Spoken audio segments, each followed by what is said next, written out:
movimento Free Free Palestine!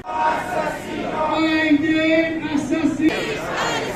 Palestina libera! Verrà dagli antichi a Gaza!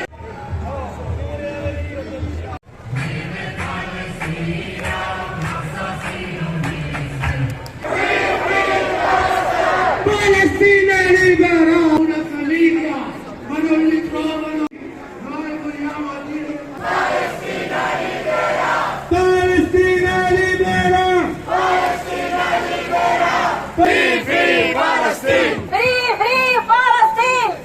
بقول الدفاع فلسطين نادي ودرب النساء فلسطين نادي No al battiglione Israele a Vicenza ci sarà un appuntamento nazionale e tutti chiedono solo libertà, dignità, sicurezza perché i bambini di Gaza chiedono questo.